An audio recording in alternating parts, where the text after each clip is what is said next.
మీ మోకాల నొప్పులకు ఎటువంటి సర్జరీ లేకుండా ఎపియాన్ పెయిన్ క్లినిక్ అందిస్తున్న అత్యాధునిక చికిత్స. Welcome to Suman TV. So జనరల్గా మనం సెలూన్కి వెళ్ళినప్పుడు, హెయిర్ కట్ వెళ్ళినప్పుడు అక్కడ హెడ్ బాత్ కోసం ఇలా కూర్చోబెట్టి ఒకలాంటి చైర్లో హెడ్ బాత్ చేయిస్తూ ఉంటారు కదా, అది టూ డేంజర్ అంట. అసలు అలాంటప్పుడు ఏం జరుగుతుంది, ఎట్లాంటి జాగ్రత్తలు తీసుకోవాలి, వివరాలు తెలుసుకుందాం. మనతో పాటు ప్రముఖ న్యాచురోపతి వైద్యులు డాక్టర్ షా గుప్తా ఉన్నారు. డాక్టర్ గారు నమస్తే అండి. నమస్తే. డాక్టర్ గారు, ఈ మధ్య మనం చూస్తున్నాం కదా, ఇట్లా మనం ఒక పొజిషన్లో వెళ్ళి తలస్నానం చేపిస్తారు అక్కడ, హెడ్ బాత్ చేయించడము. అది చాలా డేంజర్. వాళ్ళు ఇలా ఇలా అంటూ ఉంటారు. సో అది ఎట్లా డేంజరు, ఏం జాగ్రత్తలు తీసుకోవాలి మరి? సో బేసికల్ ఏంటంటే సర్వైకల్ స్పాండిలైటిస్ అనేది ఇప్పుడు చాలా కామన్ అయిపోయింది. ఫ్రోజన్ షోల్డర్ అని, సర్వైకల్ స్పాండిలైటిస్ అని. ఎందుకంటే స్ట్రెంథనింగ్ ఫుడ్ లేదు, ఎక్సర్సైజ్ ప్రాపర్గా లేదు, స్టిఫ్ ఎక్కువ అయిపోయి ఉంటుంది. ఇప్పుడు మనం సెలూన్కి వెళ్ళామనుకోండి, ఆల్మోస్ట్ 45 minutes చేస్తారు. తల ఇలా పెట్టేసి ఇది కంప్రెస్ అయిపోతుంది. ఆ షార్ప్ ఎడ్జ్ ఉంటుంది ఆ చైర్కి, బ్లాక్ కలర్లో ఇలా రౌండ్గా ఉంటుంది కదా మనం వాష్ చేసే ఇది. సో ఇది షార్ప్ ఎడ్జ్ ఉంటుంది. ఈ పాయింట్ అనేది చాలాసేపు ఇలా కంప్రెస్ చేసి పెట్టామనుకోండి, ఆల్రెడీ సర్వైకల్ స్పాండిలైటిస్ ఉండే వాళ్ళలోనే చాలా వరకు ఈ కాంప్లికేటెడ్ ప్రాబ్లమ్స్ మనం చూడొచ్చు.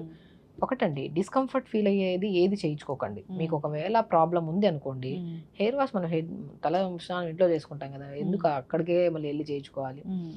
హెయిర్ కట్ అంటే మీకు చేయించుకోవాల్సింది తప్పదు, చేయించుకోవచ్చు. కానీ ప్రాబ్లం ఇప్పుడు ఫ్రోజన్ షోల్డర్ కానీ, సర్వైకల్ స్పాండిలైటిస్ కానీ, ఈ మజిల్ స్టిఫ్నెస్ ఎక్కువ ఉండడం వల్ల కానీ, ఇలాంటి ప్రాబ్లం ఉన్నప్పుడు డెఫినెట్గా మీరు యూజింగ్ ఆఫ్ అది ఏదైతే ఉందో మనకి హెడ్ వాష్ చేయడానికి, అది ఎక్కువసేపు చేస్తున్నప్పుడు డిస్కంఫర్ట్నెస్ ఉన్నా సరే చాలా వరకు ఏం చేస్తామంటే, కొద్దిసేపే కదా, ఇంకొద్దిసేపే కదా, కొద్ది ఓర్చుకుంటే తగ్గి డిస్కంఫర్ట్ అనిపిస్తుంది.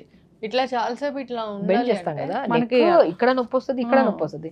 ఆ డిస్కంఫర్ట్నెస్ వచ్చి తర్వాత ఇది అయిపోయి హెయిర్ వాష్ అయిపోయి హెయిర్ కట్కి వచ్చిన తర్వాత మళ్ళీ ఇబ్బంది పడే దానికి మనం అవాయిడ్ చేస్తే బెటర్. చాలా వరకు నేను ఈ మధ్య చాలా కేసెస్ చూస్తున్నాను. సర్వైకల్ యంగ్ ఏజ్ అమ్మాయిలే సర్వైకల్ స్పాండిలైటిస్ వస్తుందని చెప్పేసి సార్, నేను ఎప్పటి నుంచి ఉంది ఈ సివియర్ పెయిన్ అని చెప్తే, నాకు ఎప్పటి నుంచి ఉంది మ్యామ్, స్టిఫ్నెస్ అవన్నీ ఉండేది. రీసెంట్గా నేను ఇక్కడ హెయిర్ వాష్కి వెళ్ళాను, చాలా సేఫ్ స్టిఫ్ అయిపోయింది, ఆ రోజు నుంచి మెడ పట్టేసింది, అసలు ఎన్ని క్రీమ్స్ రాసినా, ఎన్ని మెడిసిన్స్ వాడినా, ఫిజియోథెరపీ చేయించుకున్నా మాకు తగ్గట్లేదని చెప్తే నేను ఒకటే అన్నా, ఈ పాయింట్స్ ఉంటాయండి కొన్ని పాయింట్స్. ఆ నర్వ్స్ స్టిఫ్ ఎక్కువ అయిపోవడం వల్ల మజిల్ అనేది చాలా టైట్ అయిపోతుంది. ఆ నర్వ్స్ని కొద్దిగా స్టిమ్యులేట్ చేస్తూ లైట్ మూమెంట్ చేస్తాం అనమాట.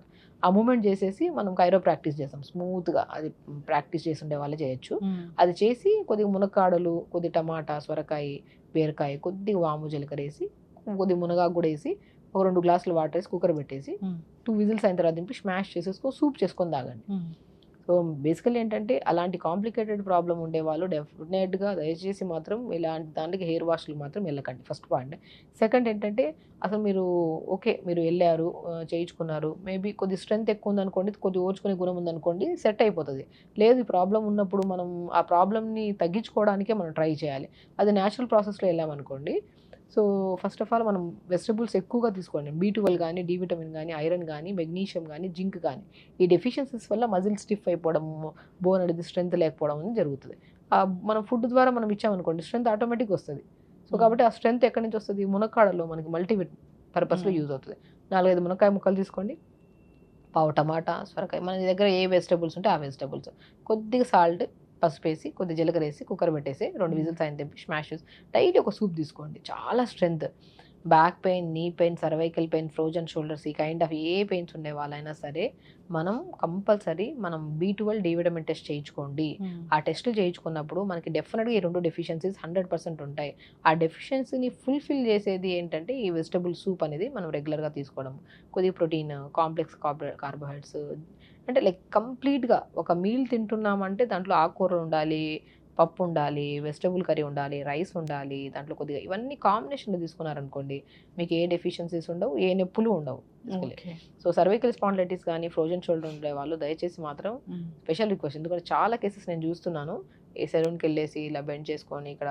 సో అలాంటి కేసెస్ ఉండే వాళ్ళు మాత్రం మ్యాక్సిమం హెయిర్ వాష్లు అనేవి అవాయిడ్ చేయండి. మసాజ్ కూడా, తలకి హెడ్ మసాజ్ చేయించుకుంటూ ఉంటారు కదా, అది కూడా డేంజర్ అని చెప్తుంటారు. ఒకటండి, ఇప్పుడు మన బాడీని ఎవరి చేతుల్లో పడితే వాళ్ళ చేతుల్లో పెట్టడం అనేది ఇంపాసిబుల్. అసలు డాక్టర్ దగ్గరికి రావడానికి 10 సార్లు రీసెర్చ్ చేసుకొని మరీ వస్తారు డాక్టర్ దగ్గరికి. ఎందుకంటే నాలెడ్జ్ ఉందా లేదా, రివ్యూస్ చూస్తారు, ఫీడ్బ్యాక్స్ చూస్తారు, అవన్నీ చూస్తారు. ఒక తలని తీసుకెళ్ళి ఒక సెలూన్లో మనం ఇచ్చి మసాజ్ చేసి ఎట్ట పడితే అట్లా రుద్దుతున్నారంటే ఎంత sensitive part. Neck sensitive, head sensitive. వాళ్ళు ఏం చేస్తారు, మసాజ్ చేసేసి ఇటు అటు తిప్పేస్తారు. Sensitive nerves. పాతకాలంలో అంటే స్ట్రాంగ్గా ఉండేవాళ్ళు, రాగి ముద్దలు, రాగి సంగ అవన్నీ తినేవాళ్ళు కాబట్టి అంత స్ట్రాంగ్గా ఉండేవాళ్ళు, తిప్పినా పెద్ద ఇబ్బంది ఉండేది కాదు. ఇప్పుడు సెన్సిటివ్, తినే ఫుడ్ కరెక్ట్ లేదు, ఫిజికల్ యాక్టివిటీ లేదు, అయినా మీకు తల మసాజ్ కావాలి, తల తిప్పేసుకోవాలి, ఇటు నరాలు ఫ్రీ అవ్వాలంటే కష్టం. సో ఎలా పడితే అలాగా ట్రీట్ చేసేటట్టు చేసుకోకండి. ఫస్ట్ ఎక్సర్సైజ్ చేసుకోండి, మంచి ఫుడ్ తినండి, స్ట్రెంగ్త్ ఆటోమేటిక్గా వస్తుంది. అప్పుడు ఏ నొప్పి ఉండదు, తల మసాజ్ అవసరమే లేదు. హెడ్ ఏక్ ఇలాంటివి ఏమైనా ఉన్నాయి, తల పట్టేసినట్టు అనిపించినప్పుడు వెళ్తారు. అసలు ప్రాబ్లమే లేనప్పుడు వెళ్ళరు కదా, మనమే కొద్దిగా ఆయిల్ పెట్టుకుంటే సరిపోతుంది. సో కాబట్టి వెరీ సెన్సిటివ్ థింగ్ ఏంటంటే చాలా వరకు మనం చూసే ఉంటాం, వైరల్ వీడియోస్ చూస్తుంటాం, ఇలా అలా చూస్తుంటాం. తలలో సెలూన్ దగ్గరికి వెళ్ళి తల ఇటు ఎక్కడో కేసు అయితే ఉంటుంది, ఆ కేసు నుంచి బట్టి మనం కొద్దిగా కాన్షియస్ అవ్వాలి. ఆ కాన్షియస్నెస్ ఏంటంటే మన బాడీని ఎక్కడ పడితే అక్కడ హ్యాండ్ ఓవర్ చేయకండి దయచేసి. అది ఇప్పుడు మన డాక్టర్ని చూస్ చేసుకోవడం 100 సార్లు ఆలోచించినప్పుడు, ఎక్కడన్నా హెయిర్ కట్కి వెళ్ళినప్పుడు కానీ, ఫేస్ ట్రీట్మెంట్కి, హెయిర్ ట్రీట్మెంట్కి ఎటైనా సరే వెళ్తున్నప్పుడు 100 సార్లు ఆలోచించి వెళ్ళాలా లేదా. అసలు వెళ్ళే బదులు న్యాచురల్గా ఏదైనా హెల్దీగా ఫుడ్ హ్యాబిట్స్ మార్చుకొని ఫిజికల్ యాక్టివిటీ చేసుకుంటేనే పోయే ప్రాబ్లంకి ఎందుకు అక్కడికి వెళ్ళి డబ్బులు పెట్టి ఇది చేసుకోవడం. అలాంటి అలవాట్లు అయితే మానుకోవాలి. ఎస్, చక్కగా చెప్పారు మ్యామ్. సో జనరల్గా కూడా వెళ్ళిన అంటే మనం అందరం కూడా 1-2 సార్లు ఎక్స్పీరియన్స్ చేస్తాము. ఇది హెయిర్ వాష్ చేసేటప్పుడు వాళ్ళు ఇలా బెండ్ చేసి చేయడము, దానివల్ల నొప్పి, డిస్కంఫర్ట్, కళ్ళు తిరిగిన ఫీలింగ్ కూడా వస్తుంది. కొంతమందికి ఏంటంటే బీపీ లో ఉండే వాళ్ళకి ఆ కైండ్ ఆఫ్ డిజీనెస్ వచ్చేస్తుంది. ఆ రోజంతా పడుకోవాలి, హెడ్ ఏక్, మైగ్రేన్ లాగా అనిపిస్తుంది. అస్సలు నేనైతే అస్సలు ఎంకరేజ్ చేయను. మీరు మంచిగా తలస్నానం మనం ఇంట్లో చేసుకుంటే సరిపోదు, అక్కడికి వెళ్ళి వాష్ చేసుకోవాల్సిన అవసరం ఏముంది అంటారు. ఎస్. సో ఇంకా జాగ్రత్తలు అయితే ఖచ్చితంగా తీసుకోవాల్సిందే. మసాజ్ చేయించుకోవడాలు ఇలాంటివి చేస్తే పెరాలసిస్ వచ్చి, స్ట్రోక్ వచ్చి అక్కడికక్కడ చనిపోయిన వాళ్ళని కూడా మనం చూసాము. ఇట్లా టక్ టక్ మన సౌండ్ వచ్చేలాగా చేయడము, మెడ పట్టేసిందని ఇప్పటికి కూడా, మెండరము నిద్రలో పట్టేసిందని చాలా మంది ఇప్పటికి కూడా ఓన్ గా చేసుకుంటూ ఉంటారు. ఇలా ఏంటంటే ఐస్ క్యూబ్ పెట్టుకోండి. ఫస్ట్ అవిసె విత్తనాలు ఉన్నాయా, అవిసె విత్తనాలని పౌడర్ చేసేసి ఆ పౌడర్ని ఒక గ్లాస్ వాటర్లో కలిపేసి డైల్యూట్ చేసి ఒక ట్రేలో వేసేసేయండి. ఐస్ ట్రేలో ఐస్ క్యూబ్ అవుతుంది కదా, అవిసె విత్తనాలతో చేసిన ఐస్ క్యూబ్ని మీకు ఎక్కడ నొప్పి ఉన్నా సరే అప్లై చేసుకోండి, డెఫినెట్గా నొప్పి తగ్గుతుంది. నొప్పికి పెయిన్ కిల్లర్, అది పెయిన్ కిల్లర్. అవిసె విత్తనాల పౌడర్ని వాటర్లో వేసేసుకొని డైల్యూట్ చేసి ఐస్ క్యూబ్ చేసింటాం. ఆ ఐస్ క్యూబ్ని మోకాలు నొప్పులు ఉంటే మోకాలు నొప్పి, మెడ నొప్పి ఉంటే మెడ నొప్పి, షోల్డర్ నొప్పి ఉంటే షోల్డర్ నొప్పి ఎక్కడైనా రాసుకోండి. అది రాసిన తర్వాత జిగురుగా అవుతుంది. ఒక తడి నాప్కిన్ తీసుకొని మొత్తం తుడిచేసి నువ్వుల నూనె తీసుకోండి. వామ్ పువ్వు అని దొరుకుతుంది మనకు ఆయుర్వేద షాప్స్ లో, పుదీనా పువ్వు అని దొరుకుతుంది, కర్పూరం దొరుకుతుంది. ఆ మూడుని 50 గ్రాములు తీసుకొని ఒక 150 ml నువ్వుల నూనె వేసేసామనుకోండి, వేసిన వెంటనే డైల్యూట్ అయిపోయి ఘాట్ వస్తుంది. ఆయిల్ని మంచిగా రుద్దుకోండి. దీన్ని మెరాకిల్ ఆయిల్ అంటారు. నేను చాలా కేసెస్లో మన దగ్గరికి మోకాలు నొప్పులని, షోల్డర్ పెయిన్, బ్యాక్ పెయిన్, ఇలా ఎలాంటి నొప్పులను వచ్చినా ఫిజియోథెరపీని వస్తూ ఉంటారు. నేను అన్న ఫిజియోథెరపీ చేసిన రోజులు బాగానే ఉంటుంది, చేసుకున్న 3-4 నెలల తర్వాత అదే వస్తుంది. సో స్ట్రెంథనింగ్ ఫుడ్ తింటూ నేను ఇప్పుడు చెప్పిన ఆయిల్ ప్రిపేర్ చేసుకుని పెట్టుకోండి. మీకు ఎప్పుడు ఎక్కడ పట్టేసినా ఈ ఆయిల్ తీసుకొని మంచిగా రాసుకోండి. అది మెడ నొప్పి కానీ, ఫింగర్ నొప్పి కానీ, ఎక్కడ నొప్పి ఉన్నా సరే రాసుకోండి. సో వాము పువ్వు, పుదీనా పువ్వు, కర్పూరం. వాము పువ్వు, పుదీనా పువ్వు కర్పూరం లాగే ఉంటాయి కానీ డిఫరెంట్ స్ట్రక్చర్లో ఉంటాయి. అవి తెచ్చేసుకొని నువ్వుల నూనెలో కలిపేసుకొని రాసుకున్నారనుకోండి, బెస్ట్ అసలు పెయిన్ రిలీఫ్ అనమాట. ఎస్, చక్కగా చెప్పారు. అందరు ఫాలో అవ్వాలి. పెయిన్ కిల్లర్స్ ఊరికే వాడుతూ ఉంటారు, దానివల్ల వచ్చే కాంప్లికేషన్స్ అన్నీ ఇన్ని కావు, మనందరికీ తెలిసిందే. అవాయిడ్ చేయాలి. సో కిడ్నీ స్టోన్స్ ఇవన్నీ వస్తాయి, లివర్ కూడా డ్యామేజ్ అవుతుంది, ఇవన్నీ కూడా చెప్తూ ఉంటారు. పెయిన్ కిల్లర్ వీళ్ళు రెగ్యులర్గా వేసుకుంటున్నారు, వాడుతున్నారంటే వాళ్ళ కిడ్నీ స్టోన్ వస్తుందని అర్థము అని ఒక బండ గుర్తు పెట్టుకోవాలి. మంచి రెమెడీస్ ఉన్నాయి. సింపుల్ రెమెడీస్ అండి.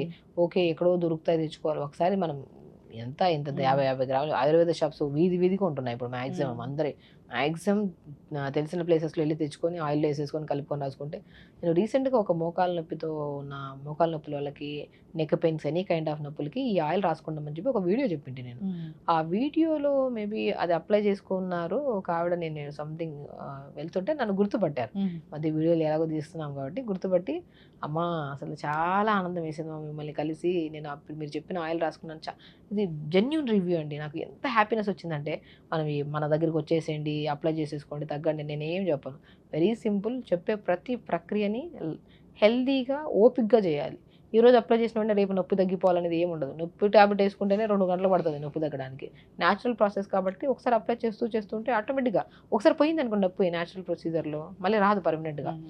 అది ఓపిక్గా చేసుకోవాలి. ఆ పెద్దావిడ కాబట్టి మంచిగా అప్లై చేసుకోవడము, మీరు చెప్పిన ఫుడ్ హ్యాబిట్స్ మార్చుకున్నాను మేడం, తొందరగా పడుకుంటున్నాను, తొందరగా తింటున్నాను, నాకు ఓవర్ గ్యాస్ ప్రాబ్లం ఉండే, ఆ పొట్టంతా హెవీగా ఉండే, అది తగ్గింది మేడం, మీరు జీరా పుదీనా వాటర్ తాగి చెప్పారు కదా, అది తాగడం వల్ల నాకు అది తగ్గింది, ఈ ఆయిల్ రాసుకుంటే నాకు నొప్పులు రాను తగ్గాయి మేడం. సడన్గా ఏం తగ్గలేదు, స్లోగా తగ్గాయి మేడం. నేను తొందరగా పడుకుంటున్నా, నాకు మోషన్స్ ఆఫ్ అవుతుంది, చాలా ప్రాబ్లమ్స్ పోయాయమ్మా. నేను అసలు ఇంతకుముందు అయితే ఎన్నో రకాల ఇబ్బందులతో ఇబ్బంది పడేదాన్ని. ఒక్క థింగ్ ఉండింది చూడండి, ఆ వన్ డే నేను ఇంకా మోటివేట్ అయ్యాను. అంటే మనం ఒక మంచి విషయాన్ని ప్రపంచం అంతా స్ప్రెడ్ చేయాలి. నేను ఇంకొకటి కూడా చెప్తాను ప్రతి ఒక్కరికి, ప్రతి విషయాన్ని విని అవగాహన చేసుకొని దాన్ని అప్లై చేసే ముందు మీకు తెలిసిన ఫ్యామిలీ డాక్టర్ని కూడా అప్రోచ్ అవ్వండి. మనం చెప్పేది ఒక కంప్లైంట్ గురించే ఇక్కడ. మీకు ఆ కంప్లైంట్తో పాటు ఇంకా అదర్ దెన్ కంప్లైంట్స్ ఉంటాయి కదా, ఆ కంప్లైంట్స్ని ఒక్కసారి మనకు తెలిసిన డాక్టర్కి ఇది విన్నాను, ఇది చెయ్యొచ్చు అని అడిగితే వాళ్ళు నీకు ఈ ప్రాబ్లమ్తో పాటు ఇంకోటి కూడా ఉంది కదా, చేయొచ్చో లేదో కూడా మనం ఒకసారి కన్ఫర్మేషన్ ఇస్తారు, అప్పుడు అప్లై చేసుకోండి. యూట్యూబ్ అనేది ఇన్ఫర్మేషన్ గ్యాదర్ చేసుకొని అవగాహన కోసమే. దాన్ని అప్లై చేసుకునే ముందు కూడా ఒక 30 సెకండ్స్ ఆలోచించి మనకు తెలిసిన వాళ్ళని కలిస్తేనే మంచి ఇది అవుతుంది అనమాట. ఎలాంటి ఇన్ఫర్మేషన్ తీసుకోవాలి అనే అవగాహన కూడా ఉండాలి. డెఫినెట్గా. సో ఫాలో అవ్వాలని కోరుకుందాం. సెలూన్స్కి వెళ్ళినప్పుడు ఇలాంటి జాగ్రత్తలు అయితే తీసుకోవాలి. హెవీ మసాజులు చేయించుకోకూడదు. అంతేకాకుండా ఇలాంటి తలస్నానం చేయడానికి ఇలా బెండ్గా ఉండే అవి చైర్స్ అలాంటివి యూస్ చేయకూడదు. తలస్నానం ఇంటి దగ్గర చేసుకొని పోతే మంచిది. చిన్నదే పాటించాలంతే. మనకి ఎక్కడైనా సరే అండి, చిన్న డిస్కంఫర్ట్నెస్ ఉంది అనుకోండి, అది హెయిర్ కట్ చేస్తున్నప్పుడు కూడా తల మెడ ఇలా పెట్టేసే ఉంచుతారు కొంతమందికి. అలా మీకు డిస్కంఫర్ట్ ఉందంటే చెప్పండి, కంఫర్ట్ చేసిన తర్వాత ఏదైనా చేయించుకోండి, అది థెరపీ ఏదైనా సరే.